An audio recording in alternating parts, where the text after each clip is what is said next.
नमस्कार बंधुगण। आज 77तम आमर गणतंत्र दिवस से उपलक्षे मोर समस्त भाई बंधु ज्ञाति कुटुंब शुभेच्छु हिताकांक्षी समस्त को मु शुभेच्छा और अभिनंदन जनाऊँगी। आज जो गणतंत्र दिवस पालन करागला तार तात्पर्य हूँ कौन ताकू टिके पूर्वाभास मु दवाक चाहूँगी। ता तात्पर्य है जे आज आमर आज आम संविधान अधीन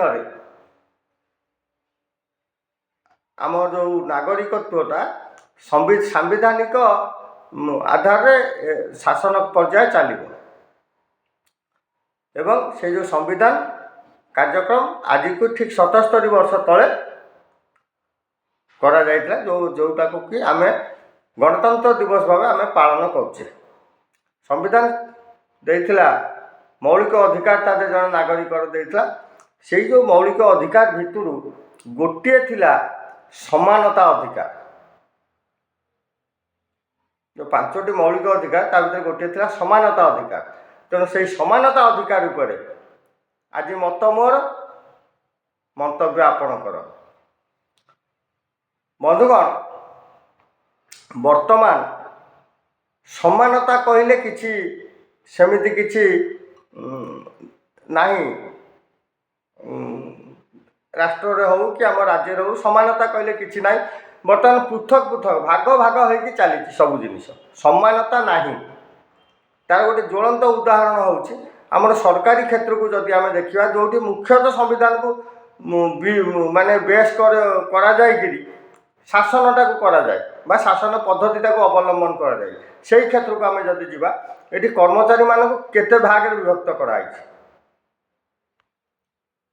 स्थायी कर्मचारी रेगुलर सी पुणी 2 भाग गोटे है टेम्परारी गोटा परमानेंट।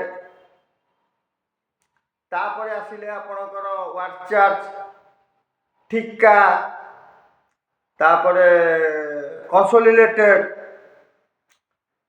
तापर आसिले एनएमआर तापर आसिले डीएलआर जॉब कॉन्ट्रैक्ट एमती एबे आउटसोर्सिंग तृतीय पक्ष द्वारा जोड़ा आउटसोर्सिंग एम्प्लॉइज ये भाव में विभिन्न भाव में पृथक पृथक कर संविधान को एकदम चित्र विचित्र करदे। किए कला ना सरकार कर आजिका सरकार कर नुहे।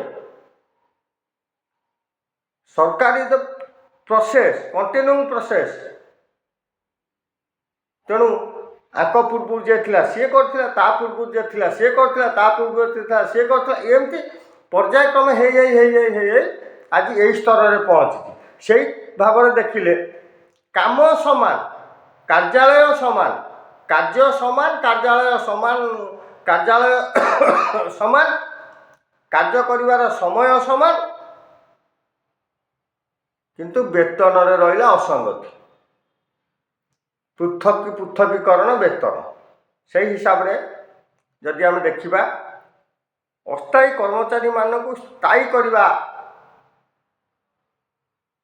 निमंते बहु अस्थायी कर्मचारी संगठन से दाबी करुँच जिते दाबी करके हारास होती जाकि आईन अदालत आश्रय नौकरी। आईन अदालत आश्रय नेला परे सरकार ताकू आईन कानून सेठी मध्य जीतिकी आसुचंती जो सरकार विभिन्न आड़ देखी कालक्षेपण नीति अवलंबन कर चलती। तेणु यही भाव में चलवा द्वारा सुप्रीम कोर्ट गोटे राय देइथिले। से राय रे सुप्रीम कोर्ट का मत थिला जे यह कौन से कथार नुहे यह न्याय समानता और सामाजिक न्यायर कथा। तेणु दीर्घ दिन धरी सरकारी कार्य संपादन कर आसुथिबा अस्थायी कर्मचारी माने जहाँ पाई था यथेष्ट अधिका पाई था किए से समान काम कर समान समय समान कार्यालय समान नियुक्तिदाता ये जो अस्थायी कर्मचारी माने आठारू आमे এটি সমানতা অধিকার আমার আসিলা কোউ। তো এই পরিপ্রেক্ষীরে ଆମକୁ ଆଗାମୀ ଭବିଷ୍ୟତ କଥା ଚିନ୍ତା କରିବାକୁ ପଡ଼ିବ। ତେଣୁ ଭବିଷ୍ୟତ କଥା କ'ଣ ଆମେ ଚିନ୍ତା କରୁଛେ ତାରି ଉପରେ ଆପଣ ଆପଣଙ୍କର ମନ୍ତବ୍ୟ ଦେବାକୁ ମୋର ବିନମ୍ର ଅନୁରୋଧ। ରହିଲି, ନମସ୍କାର, ଜୟ ଜଗନ୍ନାଥ, ବନ୍ଦେ ଉତ୍କଳ ଜନନୀ, ଇନ୍ କ୍ଲବ୍ ଜିନ୍ଦାବାଦ। ଯଦି ଭିଡ଼ିଓଟି ଭଲ ଲାଗେ ଲାଇକ୍ କରିବେ, ସେୟାର କରିବେ, ସବସ୍କ୍ରାଇବ୍ କରିବେ, ତତ୍ସହିତ ନିଜର ମତାମତ ନିଶ୍ଚିତ ଭାବେ ଦେବେ। ଜୟ ଜଗନ୍ନାଥ।